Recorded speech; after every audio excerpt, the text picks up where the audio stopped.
Human being app and monkey आता है।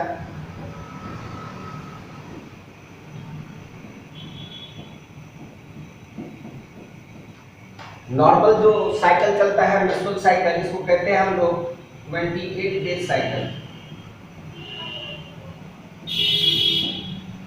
और इसको 3 पार्ट्स में हम लोग डिवाइड करते हैं। मेंस्ट्रुअल साइकिल में होता है 3 फेजेस।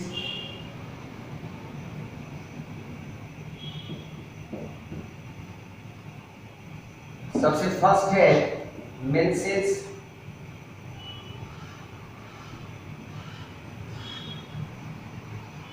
और menstrual blood flow. Menstrual blood flow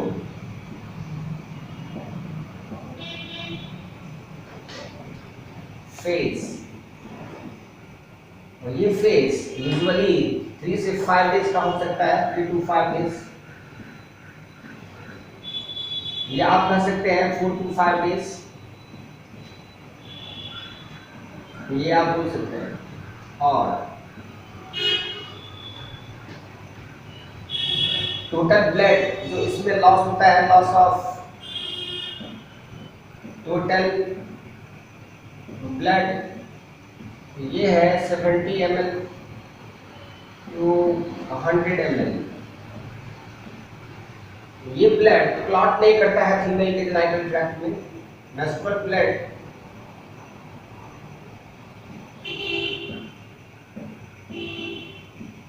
do not या does not clot in female genital tract, in a female genital tract,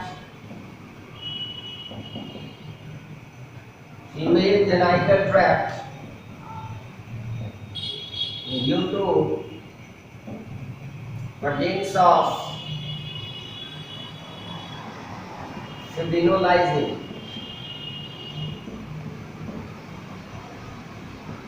और ये भी हम आपको समझाए थे कि इस फेज में क्या होता है, ब्रोकन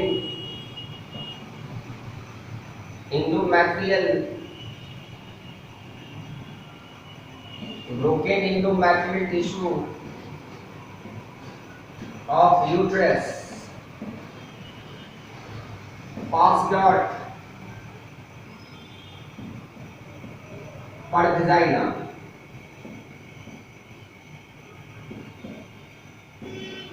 फीमेल के वेजाइना से होकर के टूटा हुआ इंडोमेट्रियल टिश्यू जो यूट्रस का है वो बाहर आता है।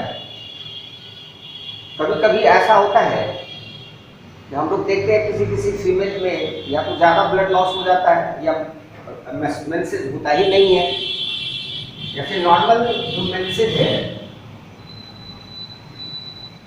नॉर्मल मेंसेस जिसको मेनोरिया कहा जाता है, और पेनफुल मेंसेस जब दर्द के साथ हो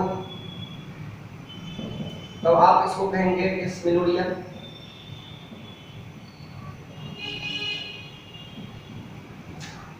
नो मेंसेस, किसी को मेंस ही नहीं हो तो कहेंगे एमनोरिया।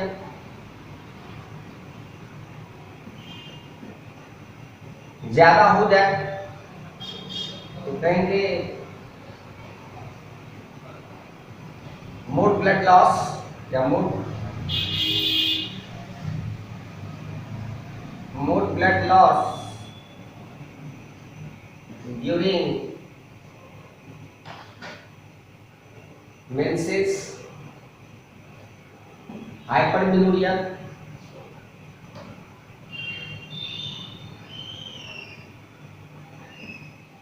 तो ये सब टर्म हम लोग इस्तेमाल करते हैं, सेकेंड फेज में आते हैं।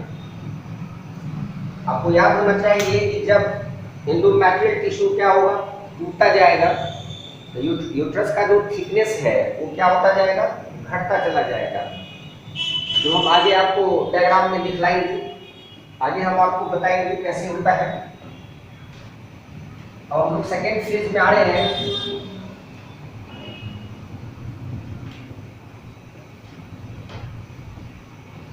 और वो है प्रोलिफरेटिव फेज।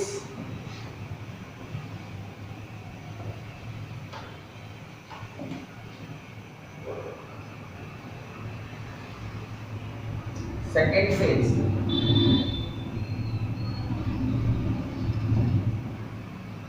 प्रोलिफरेटिव फेज या आप इसको कहते हैं फॉलिकुलर फेज।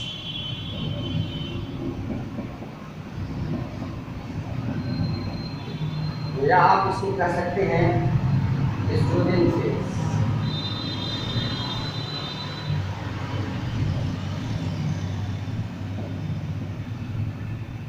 जब किसी फीमेल में आप मेंस्ट्रुअल साइकिल देखते हैं कि चल रहा है, ये साफ स्पष्ट करता है कि उसमें प्रोजेस्टेरोन का लेवल क्या है, डाउन है। प्रोलिफरेटिव फेज के केस में क्या होगा कि जो हाइपोथैलेमस है,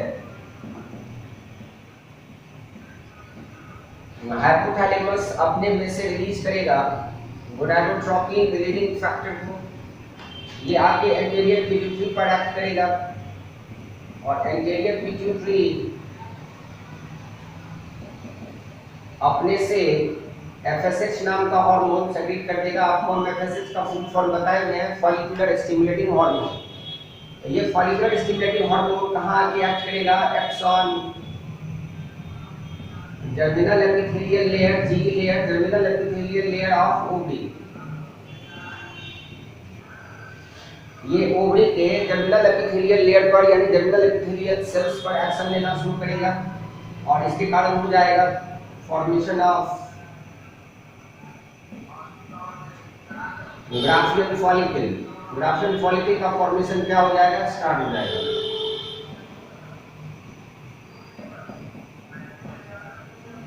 ग्राफियन फॉलिकल धीरे धीरे primary follicle, secondary follicle, tertiary follicle, आपको याद होगा, हम आपको बता चुके हैं।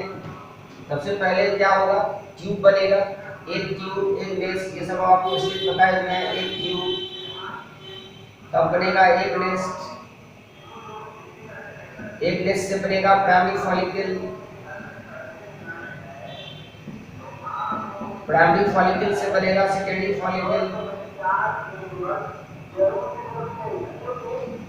सेकेंडरी फॉलिकल से बनेगा टर्शियरी फॉलिकल। तो ये टर्शियरी फॉलिकल जब बनेगा और यही टर्शियरी फॉलिकल कहलाएगा मैच्योर ग्राफियन फॉलिकल। ये मैच्योर ग्राफियन फॉलिकल में क्या होगा? चेंज हो जाएगा मैच्योर ग्राफियन फॉलिकल। ये मैच्योर ग्राफियन फॉलिकल जब बन जाएगा, ये अपने में से एस्ट्रोजन नाम का हार्मोन सेक्रेट करेगा। सेक्रेट एस्ट्रोजन, एस्ट्रोजन हार्मोन का सेक्रेशन होगा। ये एस्ट्रोजन यूट्रस के थिकनिंग को क्या करेगा? बढ़ाएगा और फीमेल के सेकेंडरी सेक्सुअल कैरेक्टर को कंट्रोल करेगा। देखिए एस्ट्रोजन का क्या रोल है? Estrogen control secondary sexual character, control secondary sexual characters in female.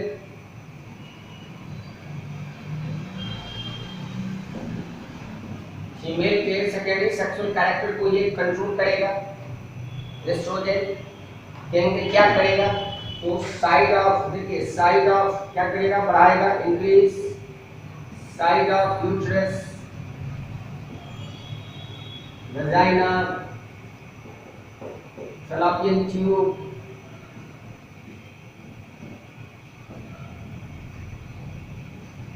Breast etcetera. इस सब के साइज को क्या करेगा? ये बढ़ाएगा और ये और करवाएगा thickening of the uterus, thickening of uterine layer. जो टूट चुका है मेंस के समय में, उसको मोटा करेगा, मजबूत बनाएगा। और एस्ट्रोजन नाम के हार्मोन के रिलीज होने के कारण हम इस ग्राफियन फॉलिकल या मैच्योर ग्राफियन फॉलिकल को एक एंडोक्राइन ग्लैंड्स बोल सकते हैं।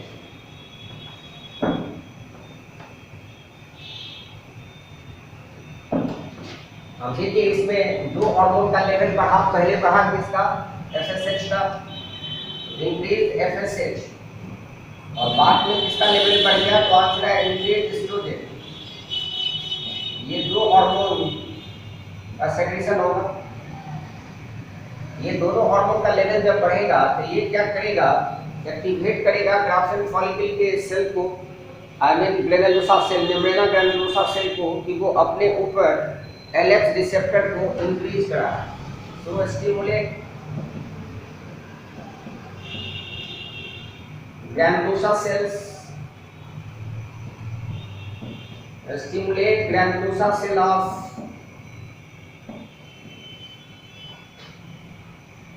follicles to increase LH receptor, luteinizing hormone का रिसेप्टर इस पर बढ़ता जाएगा। ल्यूटिनाइजिंग हार्मोन का रिसेप्टर इस पर क्या होगा, बढ़ेगा। अब देखिए क्या होगा, जैसे ही LH का लेवल बढ़ेगा, when LH surge,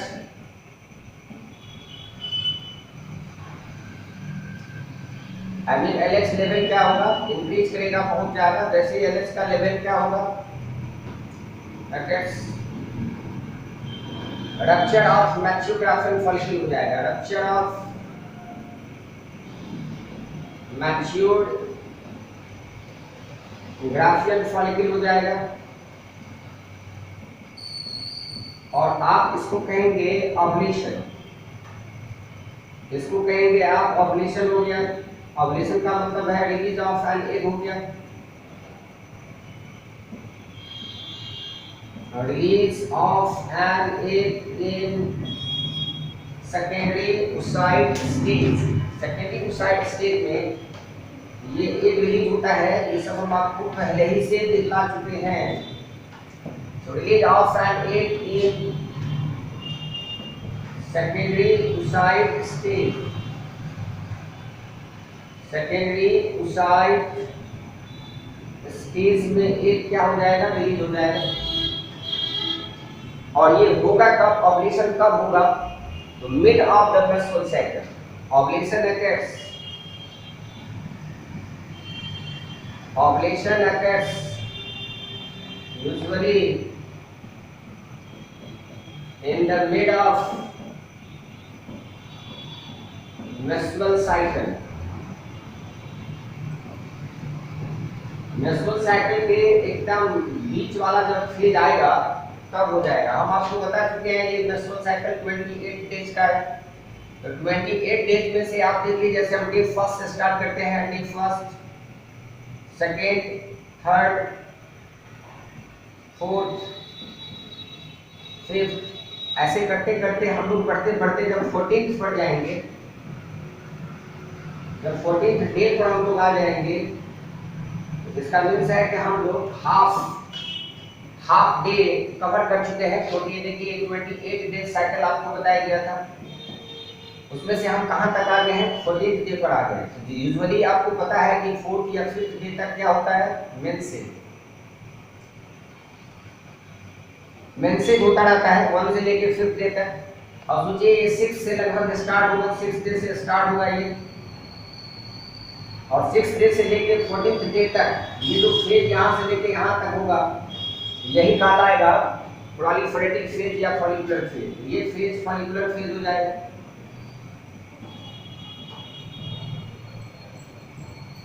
इस डे को क्या हुआ है, ओवुलेशन। इस डे को क्या हो गया, ओवुलेशन हो गया।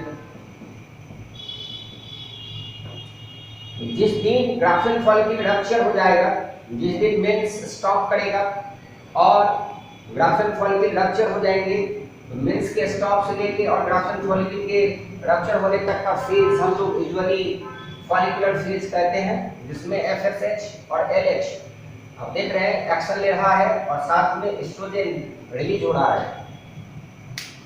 इसको आप समझ गए होंगे, हमको लगता है, उम्मीद कि आप अच्छे से इस बात को समझ गए होंगे। अब जो फेज आएगा जिसमें कॉर्पस ल्यूटियम का क्या होगा, फॉर्मेशन होगा। जो ग्राफियन फॉलिकल फट चुका है वो क्या होगा, कॉर्पस ल्यूटियम में चेंज कर जाएगा।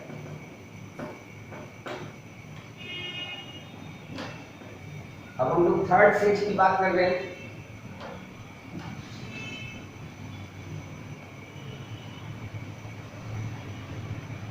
थर्ड फेज में देखिए, थर्ड फेज है ल्यूटियन फेज। ल्यूटियन फेज को कहा जाता है सेक्रेटरी फेज। और अगर हम हार्मोन के आधार पर बात करें तो इसको कहेंगे प्रोजेस्टेरॉन सेल्स।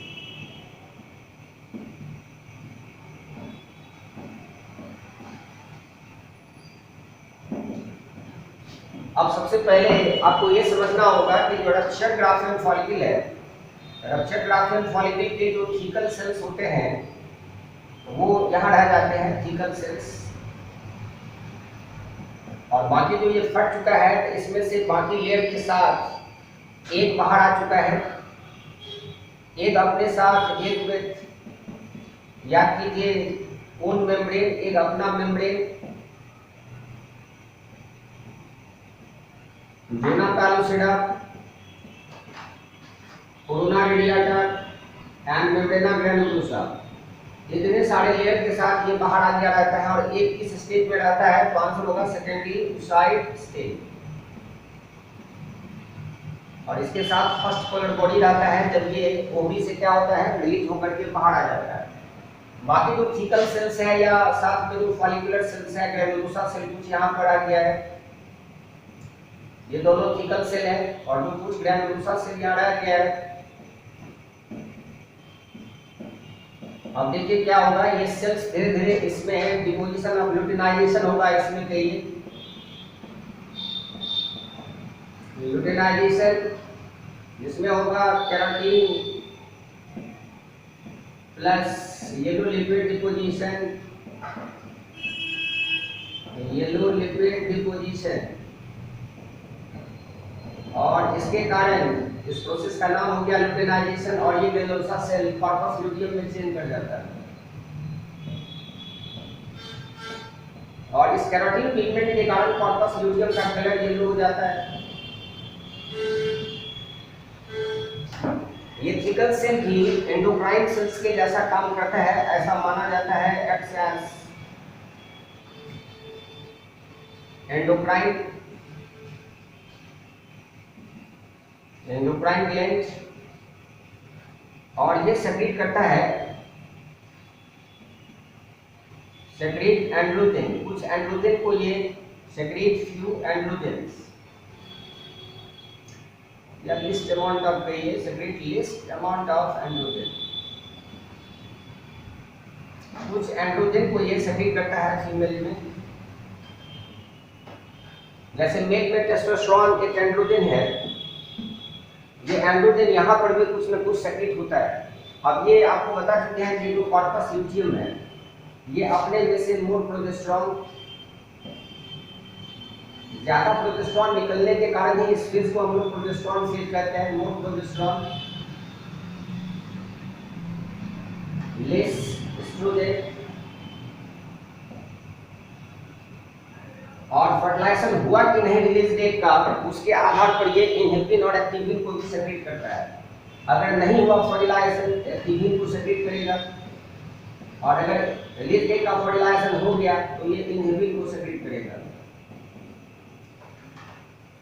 अब आपको हम बता दें कि प्रोजेस्टेरॉन जो यहाँ से कंटिन्यूअसली निकलता रहेगा, इस कॉर्पस ल्यूटियम को मेंटेन करने का काम एलएच करता है पहले, जब तक कि प्लासेंटा का फॉर्मेशन नहीं हो जाता है।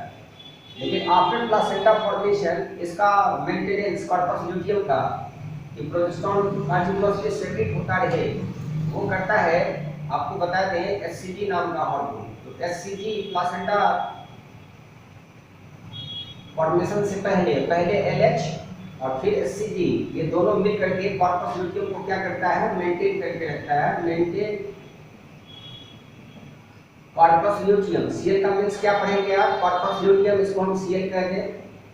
इसको मेंटेन करने का काम करता है, फर्स्ट करता है कौन, एलएच, और सेकंड करता है एचसीजी हार्मोन। और एचसीजी हार्मोन आपको बता दें फर्टिलाइजेशन होने के बाद जब इम्प्लांटेशन हो जाता है तो वहाँ पर जो एक्स्ट्रा एम्ब्रियोनिक मेम्ब्रेन होते हैं वो एचसीजी नाम के हार्मोन को, ह्यूमन कोरियोनिक गोनाडोट्रोपिन नाम के हार्मोन को सेक्रेट करता है। प्रोजेस्टेरॉन के बारे में हम आपको पहले से बताए हुए हैं, लेकिन फिर से हम आपको कुछ याद दिलाना चाहते हैं। प्रोजेस्टेरॉन का क्या काम है? प्रोजेस्टेरॉन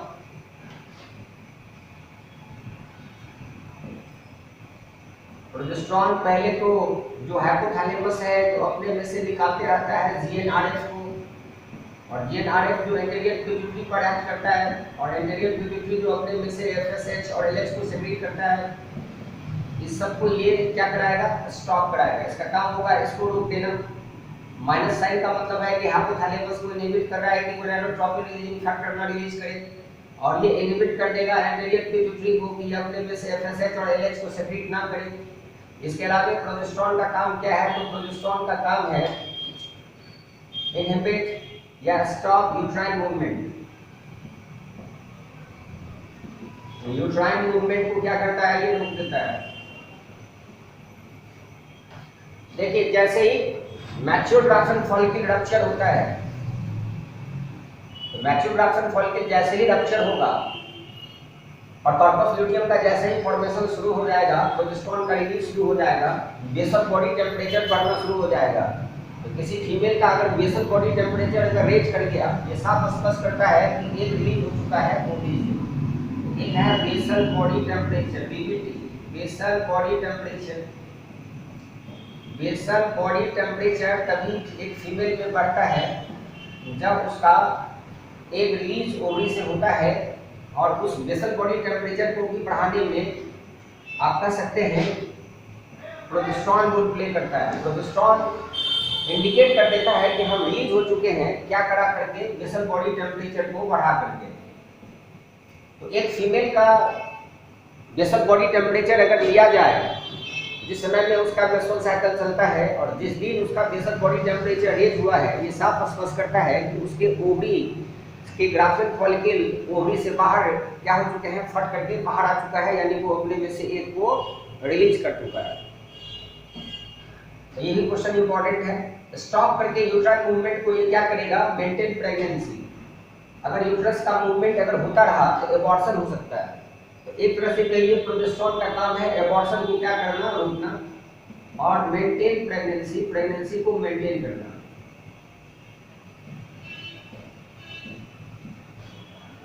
तो प्रेगनेंसी को ये मेंटेन करने का काम करता है। तो इस स्टेज में प्रोजेस्टेरॉन का काफी ज्यादा रोल है, इसलिए हम लोग इस स्टेज को प्रोजेस्टेरॉन कहते हैं। अब जरा याद कीजिए, हम आपको बताए थे डे फर्स्ट से लेकर के 5th तक ये था मेल सेल, 6th डे से लेकर के 14th तक ये था फॉलिकुलर फेज,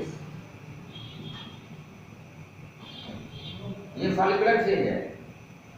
और 14th के बाद जो 15th डे है, यानी 14th डे के बाद से लेकर के और 28th डे तक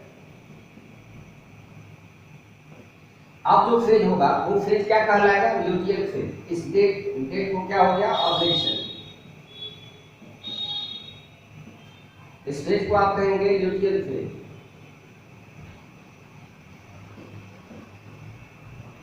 तो याद रखना है आपको कि ये फेज क्या कहलाएगा, ल्यूटियल फेज कहलाएगा। जो 15 से लेकर के 28 डे के लगभग तक चल रहा है वो फेज क्या होगा, ल्यूटियल फेज कहलाएगा। अब देखिए इसमें प्रोजेस्टेरॉन का और क्या रोल है कि इस फेज में जो एस्ट्रोजन रिलीज हुआ था, फॉलिकुलर फेज में जो एस्ट्रोजन रिलीज हुआ वो पहले यूट्रस के लेयर को ठीक करता है, और फिर उसके बाद जब इम्प्लांटेशन होगा उसकी तैयारी प्रोजेस्टेरॉन करवाता है ताकि यूट्रस का लेयर क्या हो जाए, और ठीक हो जाए, मोटा हो जाए, ताकि उस पर नरिशमेंट बच्चे को अच्छे से मिल सके। यूट्रस के अंदर में कई प्रकार का क्या हो जाए, क्या हो जाएगा,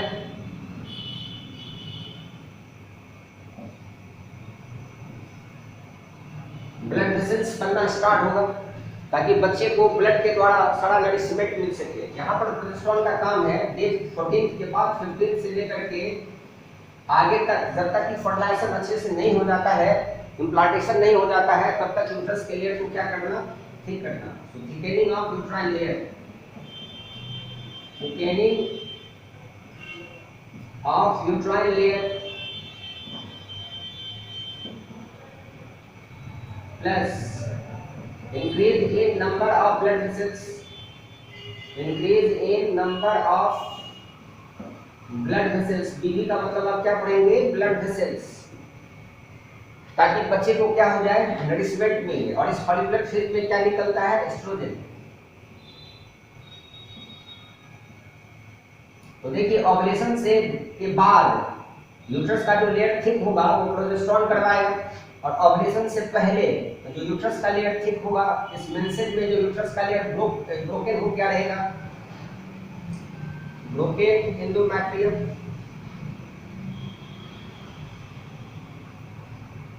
जो एंडोमेट्रियम टूट गया रहेगा, सबसे पहले तो उसका रिपेयर कराएगा, रिपेयर ऑफ ब्रोकन पार्ट,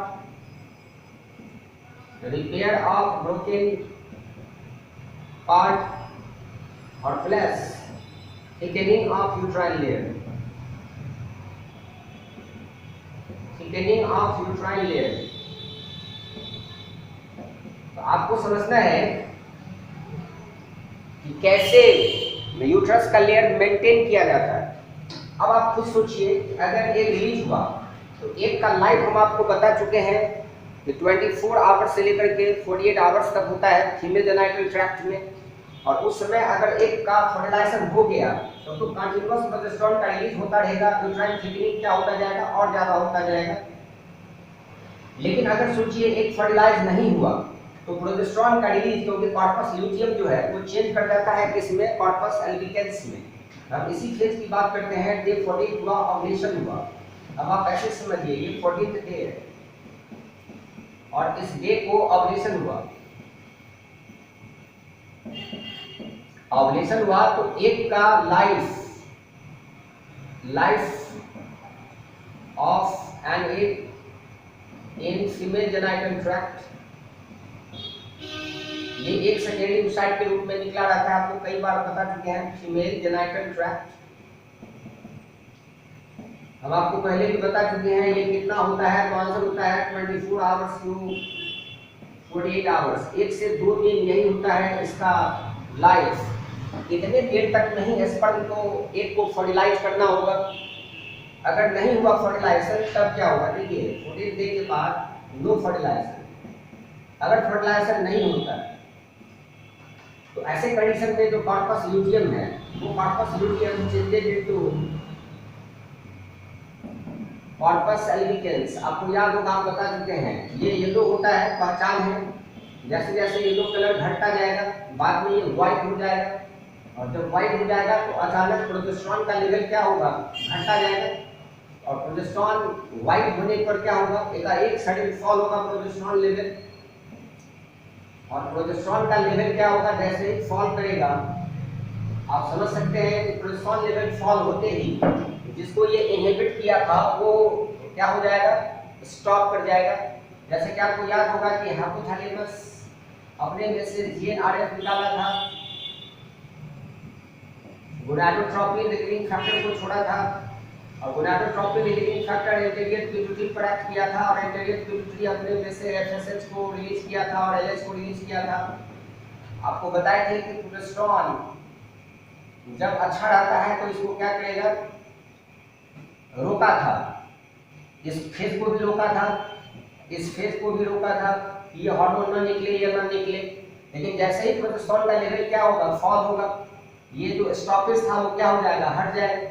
जैसे प्रोजेस्टेरोन लेवल फॉल होगा, हाइपोथैलेमस क्या करेगा, गोनाडोट्रोपिन रिलीजिंग फैक्टर को रिलीज करना शुरू कर देगा, एंटीरियर पिट्यूटरी अपने में से एफएसएच और एलएच को सेक्रेट करना शुरू कर देगा। नेक्स्ट मेंस्ट्रुअल साइकिल क्या हो जाएगा, ऑन हो जाएगा। इसका मीन्स है कि एक फीमेल में मेंस्ट्रुअल साइकिल नहीं चल रहा है, ये साफ स्पष्ट करता है कि प्रोजेस्टेरोन का लेवल क्या है, अप है। और मेंस्ट्रुअल साइकिल फिर से आ गया 28 डेज के बाद, फिर से अगर मेंसेज आ गया, इसका मीन्स है कि प्रोजेस्टेरोन का लेवल डाउन हो चुका है। तो प्रोजेस्टेरोन का लेवल अगर अप है तो ज्यादा चांस है कि फीमेल प्रेग्नेंट हो गई है, यानी वो कंसीव कर चुकी है। तो ये हमको हमेशा याद रखना होगा हार्मोन का रोल क्या होता है। अब हम सब कुछ समराइज करेंगे कि मेंस्ट्रुअल फेज में, मेंस्ट्रुअल साइकिल में क्या क्या होता है। तो 2 साइकिल चलता है जो आपको हम शुरू से ही बताते आ रहे हैं। देखिए मेंस्ट्रुअल साइकिल के समय में, मेंस्ट्रुअल साइकिल जिस समय में मेंस्ट्रुअल साइकिल चलता है उस समय में यूट्राइन साइकिल चलता है, जो यूट्रस में चेंज होते हैं, यूट्राइन चेंजेस, जिसमें तरह से यूट्राइन साइकिल आप कर सकते हैं। और ओवेरियन साइकिल यानी ओवरी में चेंज चलता रहता है। ओवेरियन साइकिल ओवरी में चेंज होता रहता है। दोनों साथ में एक साथ साइमल्टेनियस फिनोमेना है, दोनों एक साथ होते हैं, साइमल्टेनियस चेंज होता है। ऐसा नहीं है कि बारी बारी से होता है, एक साथ दोनों चलता रहता है। इसलिए मेंस्ट्रुअल साइकिल में दोनों चेंज को हम लोग एक साथ देखेंगे। अब डायग्राम बना करके जो आपके एनसीईआरटी की बुक में एक पेज पर पूरा जो डायग्राम बना हुआ है उसी को यहाँ पर हम आपको और दिखलाएंगे कैसे ये मेंस्ट्रुअल साइकिल में दोनों चेंज एक साथ होगा। यूट्रस में चेंज और ओवरी में चेंज दोनों एक साथ होंगे, साइमल्टेनियस फेनोमेना के रूप में ये चलता रहता है। दूसरी बात आपको बता दें कि फर्स्ट मेंस जो फीमेल में होते हैं आप उसको कहते हैं मेनार्की, और लास्ट जो होता है आप उसको कहते हैं मेनोपॉज। तो मेंस्ट्रुअल साइकिल में जो फर्स्ट मेंस होता है, एक फीमेल की लाइफ में जो पहला मेंस्ट्रुअल साइकिल स्टार्ट होगा, फर्स्ट मेंस्ट्रुअल साइकिल, और ये फर्स्ट मेंस्ट्रुअल साइकिल क्या कहलाएगा? मेनार्की। और ये प्यूबर्टी एज में स्टार्ट होता है, at the age of puberty. और इंडिया में हम आपको प्यूबर्टी एज बता चुके हैं, puberty age 11 to 13 years India के लिए माना गया है। तो ये 11 to 13 इयर्स में ये मेनार्की यानी फर्स्ट मेंस्ट्रुअल साइकिल स्टार्ट होता है और ये समाप्त कर जाएगा last menstrual cycle. Last menstrual cycle कब आएगा? मेनोपॉज। मेनोपॉज एज में आकर के क्या हो जाएगा? ये होगा at 45 to 55 years of age, ऐसा होगा। ये भी टर्म आपको बताए थे, अगर किसी एक फीमेल बच्चे में मेंस्ट्रुअल साइकिल इस 11th या 13th ईयर से पहले 6 ईयर में या 7 ईयर में या 8 ईयर में अगर शुरू हो जाता है तो आप उसको क्या कहेंगे? आपको टर्म बताया गया था